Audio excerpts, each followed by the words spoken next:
పరిశుద్ధ గ్రంథంలో యెషయా గ్రంథము 42వ అధ్యాయము, యెషయా గ్రంథము 42వ అధ్యాయము 8వ వచనాన్ని మనం చదివితే, యెహోవాను నేనే, ఇదే నా నామము, మరి ఎవనికిని నా మహిమను నేనిచ్చువాడను కాను.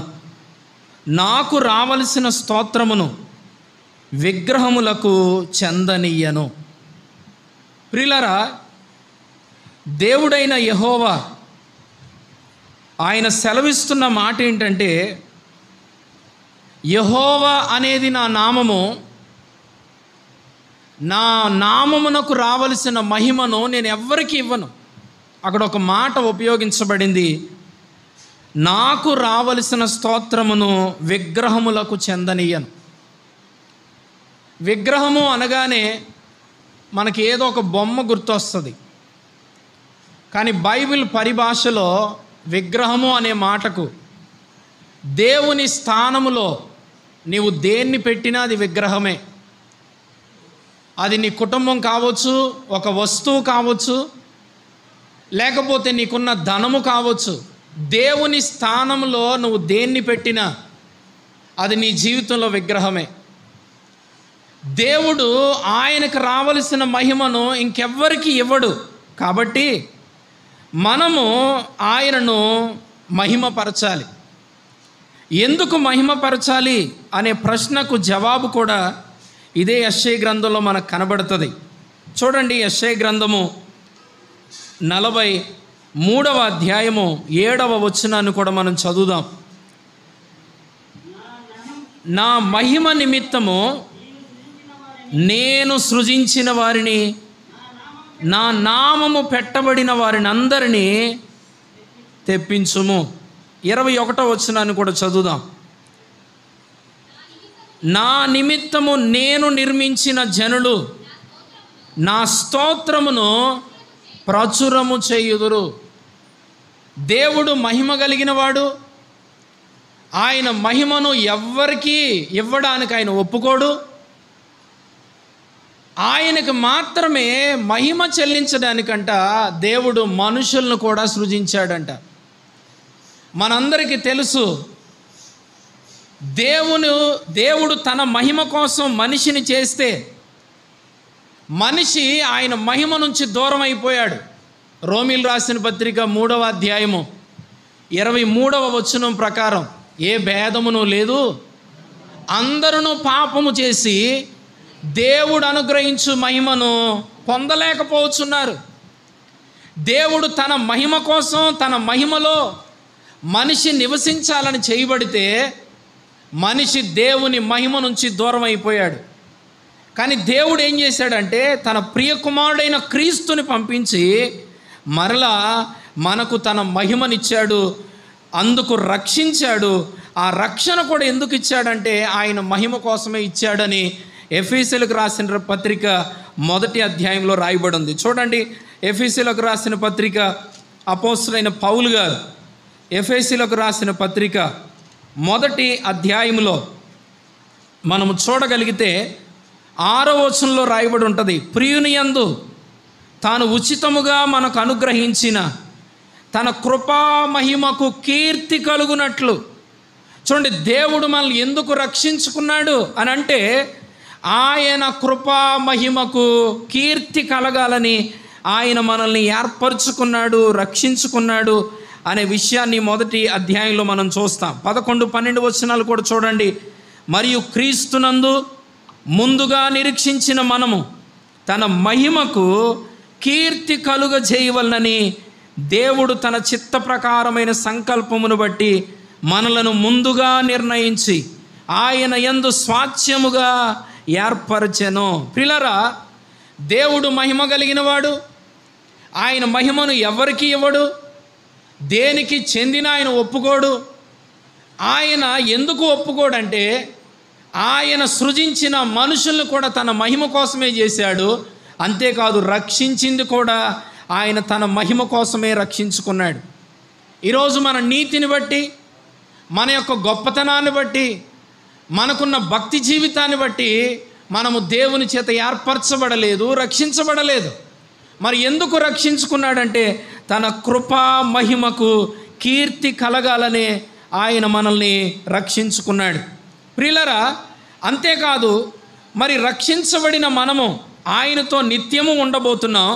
మరి ఆ మహిమలో ఏం చేస్తామంటే ఆయన ఆరాధిస్తూనే ఉంటాం, అక్కడ కూడా ఆయన్ని మహిమపరుస్తూనే ఉంటాం. చూడండి, దేవుని యొక్క పరిశుద్ధ గ్రంథంలో మనం చూద్దాం. ప్రకటన గ్రంథం 5వ అధ్యాయము, ప్రకటన గ్రంథం 5వ అధ్యాయము 12వ వచనాన్ని మనం చదువుదాం. వారు వధింపబడిన గొర్రెపిల్ల శక్తియు ఐశ్వర్యమును జ్ఞానమును బలమును ఘనతయు మహిమయు స్తోత్రమును పొందనర్హుడని గొప్ప స్వరముతో చెప్పుచుండిరి. అది మీకు ఎవరు చెబుతున్నారు అనేది ఆ 10-9 వచనాల్లో మీకు కనబడుతుంది. అక్కడ మీరు చదవగలిగితే ప్రతి వంశములోను, ఆయా భాషలు మాట్లాడేవారిలోను, ప్రతి ప్రజలోను, ప్రతి జనములోను దేవుని కొరకు ఆయన మనుషుల్ని కొన్నాడు. ఎందుకు అనంటే ఆయనకు మహిమ చెల్లించడానికి, నిరంతరము ఆయనకే మహిమ ఘనత చెల్లించడానికి మనము ఇక్కడ కూర్చున్నామనే విషయాన్ని మనం మర్చిపోకూడదు. మరొకసారి గుర్తు చేస్తున్నాను, దేవుడు మహిమ కలిగిన వాడు, తన మహిమను ఎవరికి ఇవ్వడు. అందుకే నిన్ను సృజించాడు. సృజించడమే కాదు, నిన్ను రక్షించుకున్నాడు. ఎందుకనంటే తన మహిమ కోసమే. అంతేకాదు, నీవు మహిమలో ఆ పరలోక రాజ్యంలో చేరిన తర్వాత కూడా ఆయన మహిమ పరుస్తూనే ఉండాలి. మరి భూమి మీద ఉన్నంతకాలం నేనేం చేయాలండి? దానికి కూడా దేవుని యొక్క వాక్యం జవాబు చెబుతుంది. చూడండి, కొరింథీయులకు రాసిన మొదటి పత్రిక 10వ అధ్యాయము, కొరింథీయులకు రాసిన మొదటి పత్రిక 10వ అధ్యాయము 31వ వచనాన్ని మనం చదువుదాం. కాబట్టి మీరు భోజనము చేసినను పానము చేసినను మీరేమి చేసినను సమస్తమును దేవుని మహిమ కొరకు చేయుడి. చూడండి, మనం ఈ భూమి మీద బ్రతికినంతకాలం రోజువారీ మనం చేసే పనులు, తింటాం, త్రాగుతాం, ఇవి చాలా నార్మల్గా చేసేవి రోజులో. అంటే మనం ఏమి చేసినా, కూర్చున్నను, లేచినను, మాట్లాడినను, మనందరికీ తెలుసు పని అనే మాటకు వస్తే మనం కూర్చోవడం కూడా ఒక పనే, మాట్లాడడం కూడా ఒక పనే, వినడం ఒక పనే. ఇలా మనం ఏం చేసినను అక్కడ ఒక మాట ఉపయోగించాడు పౌలు గారు, సమస్తము అన్నాడు. సమస్తము దేవుని మహిమ కొరకే చేయాలి. మనం ఏం చేసినా దేవునికి మహిమ రావాలి. మరి దేవునికి సమస్తం మనం ఏం చేసినా మహిమ రావాలంటే మొట్టమొదటిగా మీరు గుర్తుంచుకోవాల్సిన విషయం ఏంటో తెలుసా? దేవుడు ఎవరో తెలియాలి. రెండవది, ఆయన మన కొరకు ఏం చేశాడో మనకు తెలియాలి. దేవుడు ఎవరో తెలియకపోతే సమస్తము మనం ఏం చేసినా ఆయన మహిమపరచడం చాలా కష్టం. మన ఆరాధన మనం ఎంతగా పదాలు ఉపయోగించి ప్రార్థన చేశామో అనే దాని మీద ఆధారపడి లేదు, లేదా మనం ఆరాధనకు ఎంత సమయానికి వచ్చేసాం అనే దాని మీద ఆధారపడలేదు, నువ్వేం చేస్తున్నావు అనే దాని మీద ఆరాధన ఆధారపడి లేదు. కానీ దేవుడు ఏమై ఉన్నాడో, ఆయన ఏం చేశాడో అనే దాని మీదే ఆరాధన ఆధారపడి ఉంది. అందుకనే ప్రియులరా, దేవుడు ఎవరో తెలియాలి, ఆయన ఏం చేశాడో తెలియాలి. ఇది తెలిస్తే గనుక ఖచ్చితంగా మనం ఏం చేస్తామో తెలుసా? భోజనము చేసిన, పానము చేసిన, మనం ఏమి చేసినా సమస్తము దేవుని మహిమ కొరకే చేస్తాము. దేవుని మహిమ కొరకే చేస్తాం. ఏ విషయంలో కూడా దేవునికి చెందవలసిన మహిమను ఎవరికి ఇవ్వం. ఈ రోజుల్లో మనం చూస్తే దేవునికి చెందవలసిన మహిమ దొంగిలించబడుతుంది. ఎవరి చేత? మనుషుల చేత దొంగిలించబడుతుంది. ఎవరి చేత? వాళ్ళకున్న టాలెంట్స్ చేత దొంగిలించబడుతుంది. వాళ్ళకున్న తెలివితేటల చేత దొంగిలించబడుతుంది. వాళ్ళకున్న బిల్డింగ్స్ చేత దొంగిలించబడుతుంది. వాళ్ళకున్న సంఖ్య చేత దొంగిలించబడుతుంది.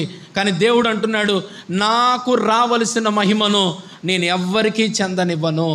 అది ఎవ్వరికి చెందడానికి వీల్లేదు. ప్రియులరా, ఈరోజు దేవుని సేవకుడిగా నేను అడుగుతున్నాను, నిజంగా దేవునికి చెందవలసిన మహిమను మనం అన్ని విషయాల్లో సమస్తము ఆయనకే మహిమ వచ్చే విధంగా మనం ఉంటున్నామా లేదా అనేది మొట్టమొదటి ప్రశ్న.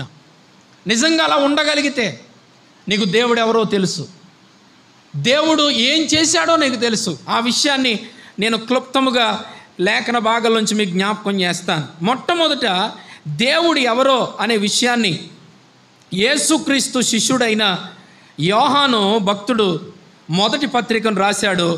ఆ పత్రికలో దేవుడు ఎవరు అనే విషయాన్ని తెలియజేశాడు. ఎందుకనంటే యోహాను సజీవ సాక్షి.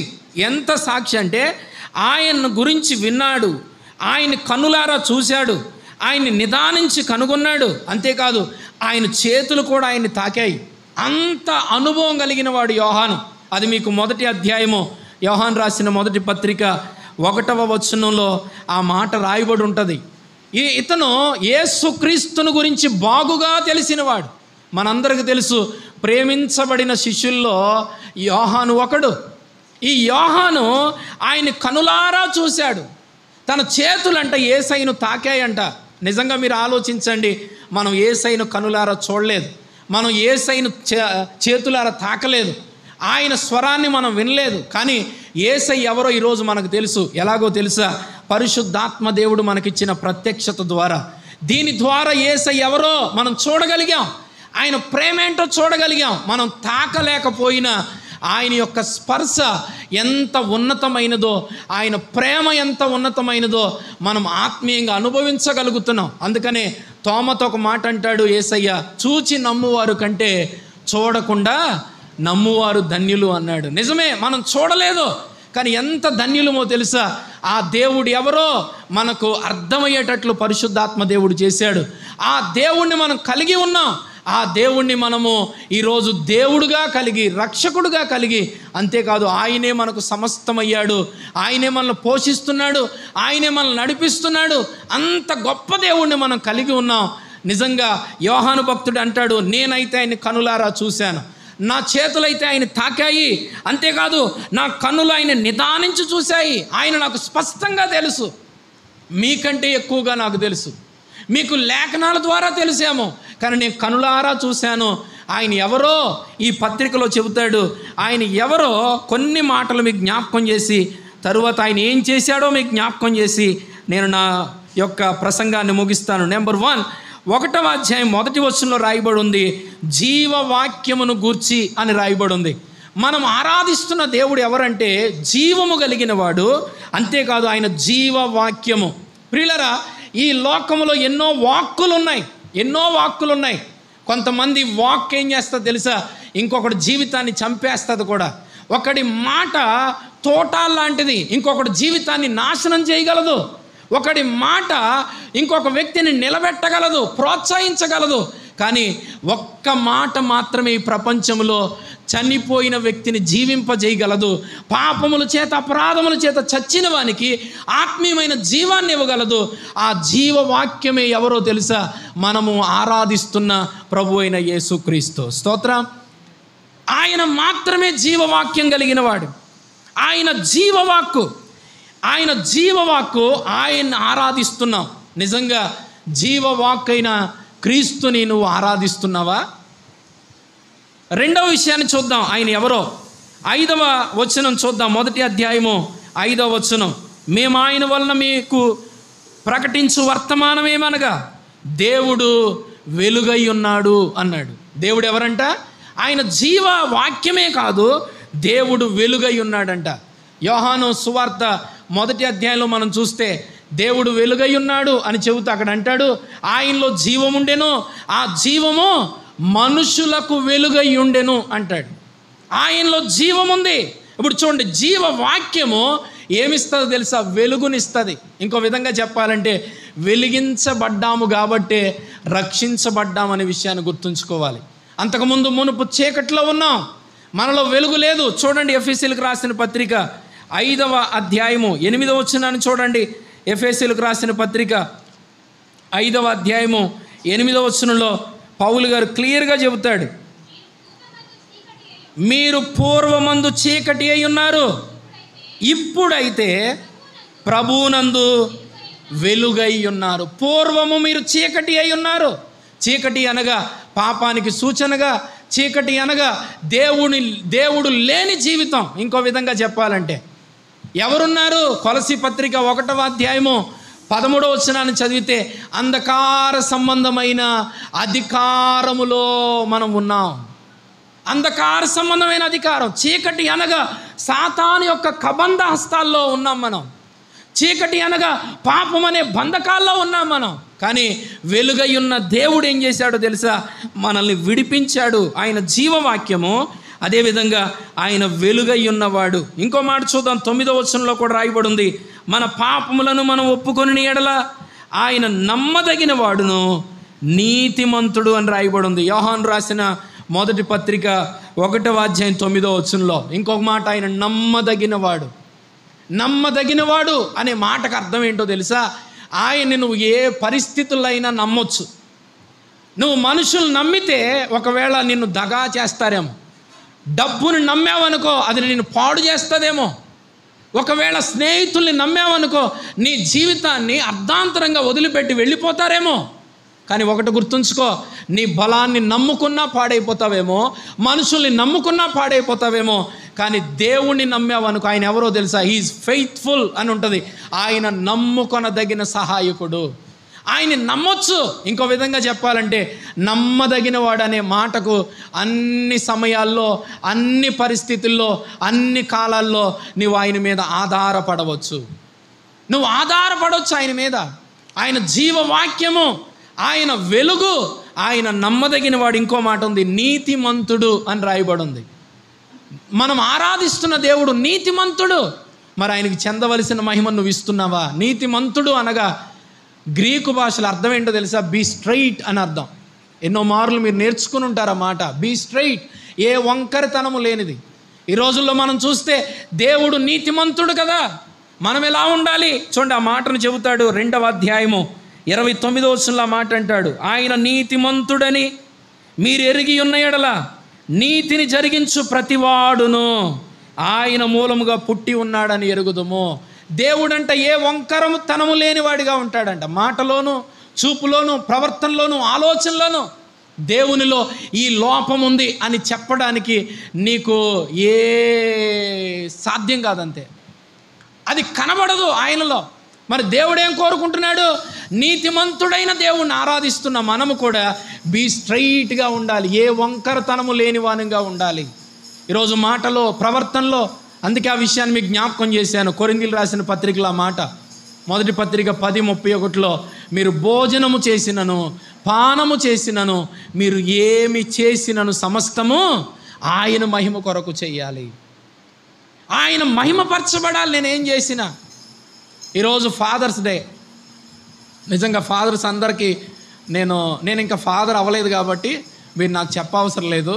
కానీ ఇక్కడ ఫాదర్స్ అందరికీ కూడా ఫాదర్స్ డే శుభాకాంక్షలు తెలియజేస్తున్నాను.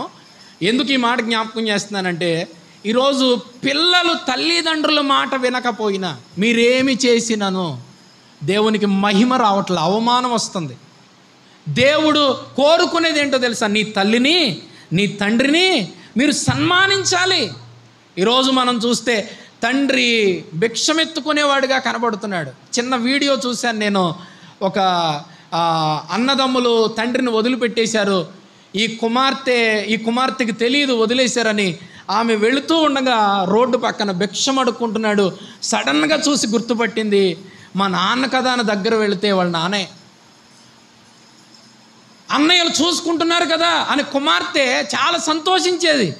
కానీ చూసింది ఏంటో తెలుసా? తండ్రి రోడ్డు మీద భిక్షం ఎత్తుకుంటున్నాడు, గుర్తుపట్టని ఆకారంలో ఉన్నాడు.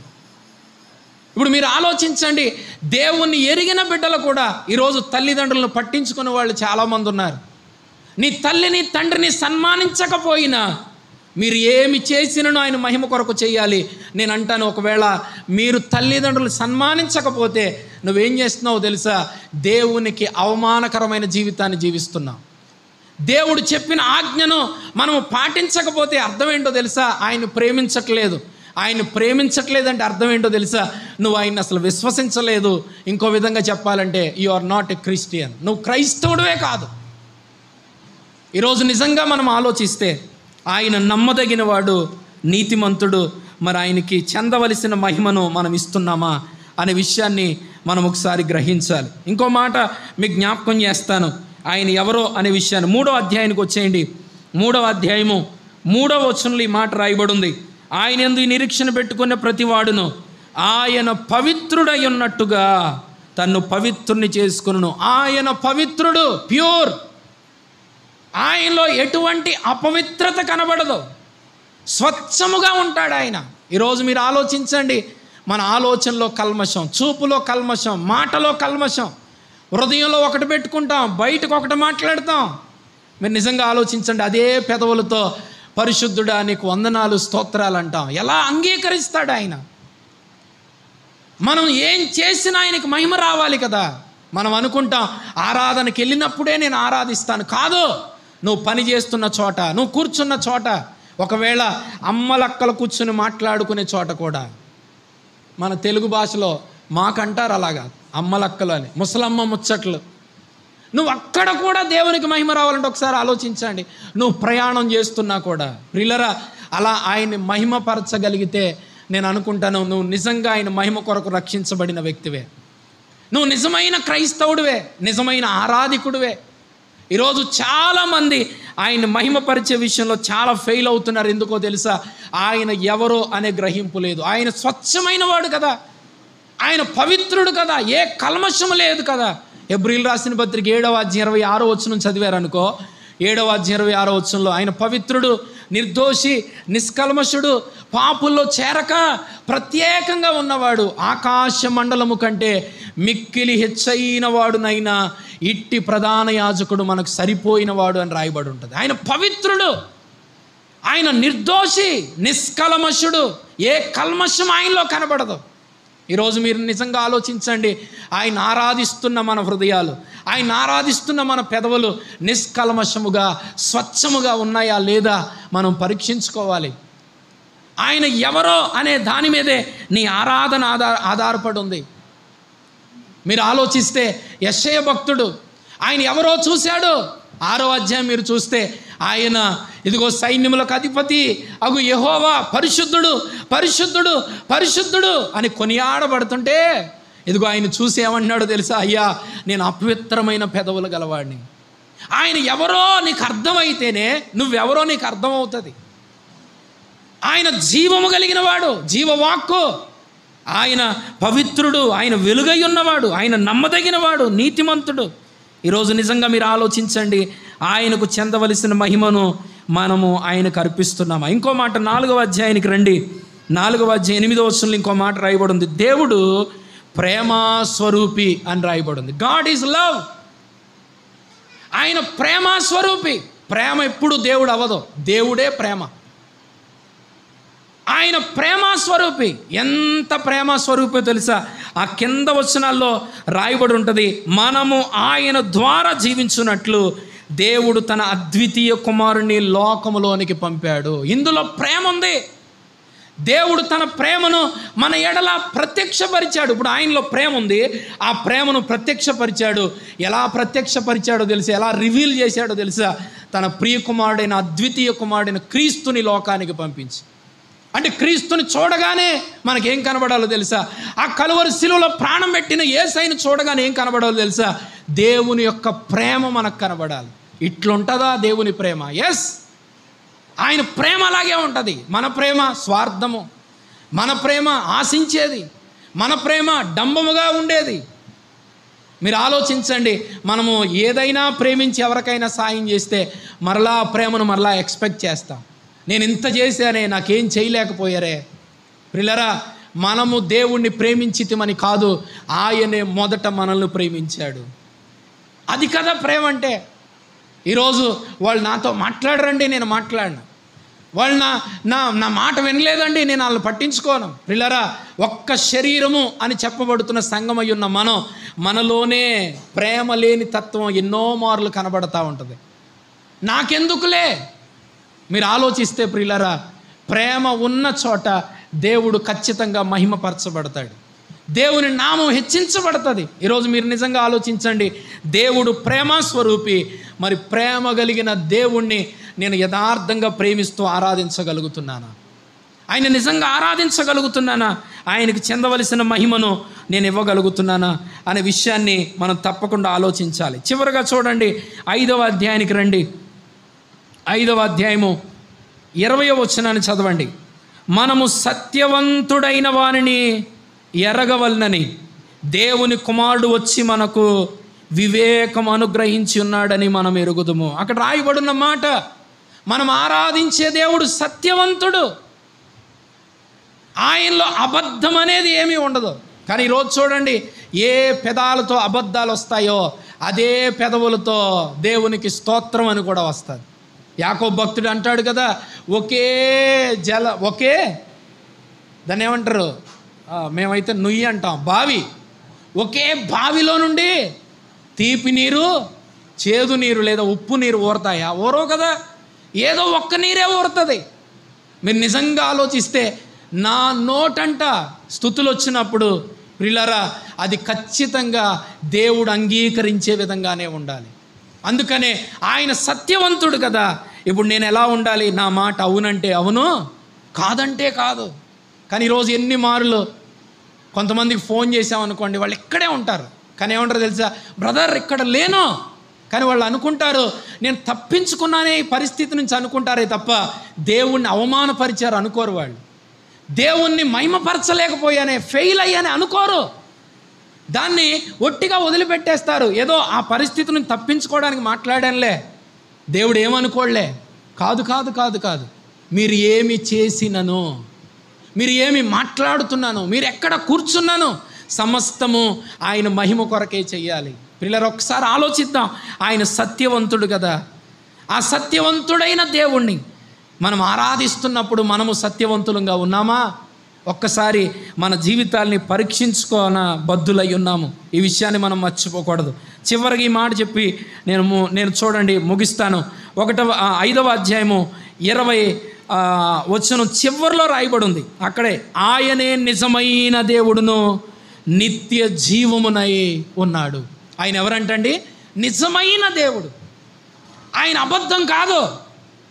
నీవు నమ్మి బాప్తిసం పొందావే, నువ్వు ఎవరి యందు విశ్వాసం ఉంచావో, ఎవరైతే ఈ లోకానికి కన్య మరియ గర్భమున వచ్చి నీ పాపము నిమిత్తము నీ స్థానంలో మరణించి మరణాన్ని గెలిచి తిరిగి లేచాడు అని నమ్మావే, ఆ యేసుక్రీస్తు ఎవరో తెలుసా? నిజమైన దేవుడు. అబద్ధం కాదు, ఒక రాయి కాదు, ఒక రప్ప కాదు, ఒక మనుషులు ఊహ కల్పన చేత సృజించుకున్నవాడు కాడు. మరి ఎవరైనా నిజమైన దేవుడు ఆయన అబద్ధం కాదు ప్రియులారా. మరి నిజమైన దేవుడిని ఆరాధిస్తున్నప్పుడు మరి ఆయన ఆరాధించే మనము నిజమైన వారంగా ఉంటున్నామా? నిజమైన బ్రతుకులు ఉన్నాయా? ఈరోజు చాలామందిలో వేషధారణ లేదా అబద్ధమైన జీవితం, ఎక్కడొకలాగా అక్కడొకలాగా. మా సైడ్ చెప్తారు ఒక మాట, ఏంటో తెలుసా? ఏ వానకి ఆ గొడుగు పడతారంట. ఏంటి? ఏ వానకి ఆ గొడుగు అంటే ఏ వర్షం వస్తే ఆ వర్షం, ఏ మనుషులుంటే ఆ మనుషుల్లాగా మారిపోతాం. పిల్లరా, దేవుడు అది కోరుకోవట్లేదే. ఆయన ఆరాధించే మనము ఆయన నిజమైన దేవుడు గనుక మన ఆరాధన కూడా నిజముగానే ఉండాలి. అందుకే యోహాను సువార్త 4వ అధ్యాయం 24వ వచనంలో రాయబడి ఉంటుంది, ఆయన ఆరాధించేవారు యథార్థవంతులై ఉండాలి. ఆ మాట మర్చిపోవద్దు, అక్కడ ఉంటుంది. యథార్థవంతులు ఆరాధిస్తారు. ఎలా ఆరాధిస్తారో తెలుసా? ఆత్మతోనూ సత్యముతోనూ ఆరాధిస్తారు. ఆత్మతో సత్యముతో ఆరాధించేవారు యథార్థవంతులు. యథార్థముగా ఆరాధించాలి. ఆయన నిజమైన దేవుడు. చివరిలో ఇంకో మాట ఉంది, ఆయన నిత్య జీవమునై ఉన్నాడు. అక్కడ జీవవాక్కు అన్నాడు, ఆ వాక్కు బ్రతికించింది. కానీ చివరిలో ఏమని ముగించాడో తెలుసా? నిత్య జీవము. బ్రతికించి నిన్ను అక్కడతో వదిలిపెట్టేదంట, నిత్యము జీవించేవాడిగా చేస్తుందంట. చూడండి, జీవింపజేసే వాక్కుతో ప్రారంభించి ఆయన నిత్యము నిన్ను జీవింపజేస్తాడు, ఆయన నిన్ను బ్రతికిస్తాడు, నిత్య జీవం ఇస్తాడు అని ముగించాడు ఈ పత్రికను. మీరు ఆలోచిస్తే ఆయన నిత్య జీవం కలిగిన వాడు కదా. ఆయన యందు విశ్వాసం ఉంచిన మనకు దేవుడు లోకమును ఎంతో ప్రేమించెను, కాగా తన అద్వితీయ కుమారుని యందు విశ్వాసముంచు ప్రతివాడు నశింపక నిత్య జీవము పొందునట్లు ఆయన అనుగ్రహించాడు. యోహాను సువార్త 3:16. నిత్య జీవం పొందునట్లు ఆయన అనుగ్రహించాడు. నిజమే, ఈరోజు మనం ఎవరమో తెలుసా? ఆయన చేత జీవింపబడిన వారమే కాదు, ఆయన చేత నిరంతరము జీవిస్తున్న వారిమి. ఎందుకనంటే ఆయన నిత్య జీవమునై ఉన్నాడు. మరి అటువంటి దేవుణ్ణి ఆరాధిస్తున్న మనము ఒక్కసారి పరీక్షించుకుందాం, పరిశీలన చేసుకుందాం. నిజముగా ఆయన ఎవరో తెలిసే ఆయన ఆరాధిస్తున్నామా? ఈరోజు ఆరాధన ఎలా మారిపోయిందో తెలుసా? నా పక్కోడు వింటాడు అని ఆరాధించేవాళ్ళు చాలామంది, లేకపోతే నేను ఆరాధించకపోతే ఎవరు ఆరాధించట్లేదు కదా అని ఆరాధించేవాళ్ళు కొంతమంది. ప్రియులారా, కాదు కాదు కాదు. ఇక్కడ నీ టాలెంట్ కాదు, ఇక్కడ నీకున్న లేకపోతే పేరు ప్రఖ్యాత కాదు, దాని గురించి కాదు నువ్వు ఆరాధించేది. ఇక్కడ ఇంకో విధంగా ఆలోచిస్తే మనకు అసలు జీవితమే లేదు. మనం ఎవరమో తెలుసా? ఆదాము పాపం వలన మనమందరము పాపముల చేత, అపరాధముల చేత చచ్చిన వారమే. దేర్ ఈజ్ నో లైఫ్, మనకి జీవితమే లేదు. ఆ మాట పౌలు గారికి అర్థమయ్యింది. అందుకే అంటాడు గలతీయులకు రాసిన పత్రిక 2:20 నేను జీవించుచున్నానంటే క్రీస్తు ద్వారానే జీవించున్నాను, అది విశ్వాస మూలంగానే జీవిస్తున్నాను. ఈ జీవితం నాది కాదు, క్రీస్తు ఇచ్చాడు ఈ జీవితం. అందుకే అంటాడు ఫిలిప్పీయులకు రాసిన పత్రిక 1:21 బ్రతుకుట క్రీస్తే, చావైతే లాభమే. ఆ పై వచనాల్లో చూస్తే నేను ఆయన్ని మహిమపరచడానికే జీవిస్తున్నాను అంటాడు. ప్రియులారా, మీరు ఒకసారి ఆలోచించండి. మనల్ని దేవుడు రక్షించుకున్నాడు, ఎంత మంచి జీవితాన్ని ఇచ్చాడు, ఎంతవరకు సజీవులుగా ఉంచాడు. నీవు నేను బ్రతుకున్నది ఎందుకో తెలుసా? ఆయన మహిమను ఎవ్వరికి చెందనివ్వనన్నాడు కదా. అటువంటి మహిమాన్వితుడైన దేవుణ్ణి నీవు నేను ఆరాధించడానికే ఉన్నాం. ఆయన మహిమలో ప్రవేశిస్తామా, అక్కడ ఆయన ఆరాధిస్తాం. ఈ భూమి మీద బ్రతుకున్నామా, మనం ఏమి చేసినా ఆయన ఆరాధించాలి. ఈరోజు నిజంగా ఆయన ఆరాధించే వారంగా ఉన్నామా? అలా ఉంటే దేవుడు నీ ద్వారా నా ద్వారా గణపరచబడతాడు. ఒకవేళ ఆయన్ని అన్ని విషయాల్లో గణపరచకపోతే, ఈరోజు యోహాను భక్తుడు తెలియజేస్తున్నాడు, ఆయన జీవవాక్కు అని తెలియజేశాడు, ఆయన వెలుగై ఉన్నాడు అని చెప్పాడు, ఆయన నమ్మదగిన వాడు, నీతిమంతుడు అని చెప్పాడు. అంతేకాదు ఆయన నీతిమంతుడు, పవిత్రుడు, ఆయన ప్రేమస్వరూపి, అంతేకాదు ఆయన సత్యవంతుడు, ఆయన నిజమైన దేవుడు, ఆయన నిత్య జీవం. నిజంగా ఆయన ఎవరో నీకు అర్థమైతే ఆయన్ని నువ్వు ఆరాధించకుండా ఉండలేవు. ఇటువంటి దేవుడు ఏం చేశాడో తెలుసా? 2000 సంవత్సరాల క్రితం ఆ కలువరి సిలువలో నీ కొరకు నా కొరకు ప్రాణం పెట్టాడు. అది ఆయన అంత గొప్పవాడు. ఇప్పుడు ఈ లక్షణాలన్నీ కలిగిన దేవుడు ఏం చేశాడో తెలుసా? తను తాను తగ్గించుకొని, రిక్తుని చేసుకుని, దాసుని స్వరూపాన్ని ధరించి, మనుషుని పోలికగా పుట్టి మన వంటి సహోదరుల వంటి వాడు అయిపోయాడంట. ఎందుకో తెలుసా? మనము ఆయన్ని నిజముగా ఆరాధించాలని. అలా ఆరాధించే వారంగా ఉందాం. నీ పరిస్థితి ఏదైనా, నీకున్న పరిస్థితులు ఏమైపోయినా ఒకటి గుర్తుంచుకో, నీ ఆరాధన నీ పరిస్థితుల మీద ఆధారపడి లేదు, నీ ఆరాధన నీకున్న దాని మీద ఆధారపడి లేదు. నీ ఆరాధన నువ్వు కలిగి ఉన్న దేవుడు ఎవరో దాని మీదే ఆధారపడి ఉంది. ఆయన ఆరాధిస్తూ ఆయన మహింపరుద్దాం. ఇట్టి మాటలు మన వినికిడిలో దేవుడు దీవించునుగా.